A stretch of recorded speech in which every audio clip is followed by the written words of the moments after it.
अभी एसएससी की वेबसाइट पे बहुत इंपॉर्टेंट नोटिस आया है, खासकर जो सीजल 2022 वाले बच्चे हैं। अगर एसएससी की इस बात को इग्नोर करेंगे तो सीजल 2022 के सिलेक्शन से एसएससी इनको इग्नोर कर देगी। एक्चुअली हुआ क्या है कि अगर हम 4-5 साल पहले जाएं तो जो आप पोस्ट प्रेफरेंस भरते हो 30 डिपार्टमेंट्स जो एसएससी के थ्रू सिलेक्शन होते हैं, तो एक फॉर्म फिल करना पड़ता था, वो ऑफलाइन, उसमें आप अपनी चॉइस भरते थे कि ये ABCD इस तरीके से करके। अब सब कुछ चीजें डिजिटल होती जा रही हैं। तो जब इस साल का नोटिफिकेशन आया 2022 का, तो नोटिफिकेशन में ये बोला था कि हम पोस्ट प्रेफरेंस जो है वो ऑनलाइन सबमिट कराएंगे एसएससी की वेबसाइट पे। तो उसी के रिगार्डिंग नोटिस आया है मेरे प्यारे भाई, कि जिन बच्चों ने सीजल 2022 का टियर 1 दिया था, फॉर्म भरा, टियर 1 दिया, टियर 1 में क्वालिफाई किए, क्वालिफाई करने के बाद वो टियर 2 में अपेयर हुए, तो टियर 2 का रिजल्ट देने से पहले ही जिन बच्चों ने भी टियर 2 दिया है वो टियर 1 क्वालिफाई कर चुके हैं। मतलब उन सभी को एसएससी की वेबसाइट पे जाके 27 मई से 1 अप्रैल तक, यानी कि आपके पास कुल 5 दिन का समय, 4 दिन का समय मेरे प्यारे भाई आपके पास है, और आप जाइए और इन फॉर्म को जो है आपकी जो भी पोस्ट प्रेफरेंस है उसको आप फिल कर दीजिए मेरे दोस्तों। Where in a tab for submission of option cum preference for post department will be activated which will remain active during the period. वो इसी पीरियड में एक्टिव रहेगा। अगर किसी बच्चे ने पोस्ट प्रेफरेंस नहीं भरी तो उसको कोई जॉब नहीं मिलने वाली, आपको भरना ही पड़ेगा। हर एक बच्चे के लिए कंपलसरी है, इन्होंने साफ साफ लिखा भी है मेरे प्यारे भाई।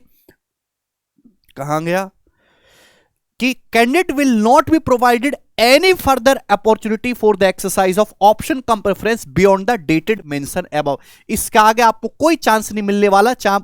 Any grievance received in this regard in any form like post, fax, email by hand shall not be entertained by the commission.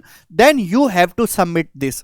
आपके पास रिसर्च करने के लिए 2-3 दिन का समय है, आप उस पर बढ़िया से रिसर्च कर लो कि भाई मुझे इतनी डिपार्टमेंट में मेरा इंटरेस्ट है, ये मेरी चॉइस का ऑर्डर है, और आप उसी के हिसाब से फिल कर दीजिएगा मेरे दोस्तों। ठीक है दोस्त। और यहां पे ये साफ साफ बोला गया है, before the declaration of final result option cum preference for post department are required to be submitted by those candidate who appeared in tier 2 examination. Final result के डिक्लेरेशन से पहले भरवाने अकॉर्डिंगली ऑल जितने भी कैंडिडेट हैं जो appear हुए tier 2 में, उनको एडवाइस किया जाता है वो सबमिट करें। नाम बड़ा बढ़िया इन्होंने दिया, option cum preference for the post department season 2022 के प्रोसेस के लिए। कैंडिडेट वेबसाइट पे लॉगिन करें मेरे दोस्तों, अपना यूजर आईडी जो उन्होंने पासवर्ड बना रखा उस पर डालें, आपके पास विंडो ओपन हो जाएगी। अभी विंडो नहीं ओपन हुई है, नोटिस 3 दिन पहले दिया है, 27 तारीख को ये विंडो ओपन होगी, तो उन्होंने 3 दिन का टाइम भी दिया है।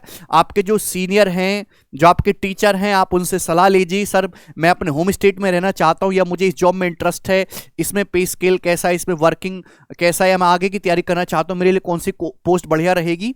तो अभी आप नए हैं, लेकिन फिर भी आप जो पोस्ट चॉइस भरे वो बड़ा रिसर्च करके आप भरे, क्योंकि वो बार बार बदला जाना पॉसिबल है ही नहीं, वन टाइम आपको मौका मिल रहा है। ठीक है, इस पूरे नोटिफिकेशन को आप और डिटेल में पढ़ लीजिएगा। वैसे मैंने सारी मोटी मोटी बात बताई दी है। टेलीग्राम चैनल पे मैं अपनी PDF डलवा दूंगा, डिस्क्रिप्शन में इसका लिंक पड़ा हुआ है। ठीक है, चलिए धन्यवाद, बाय।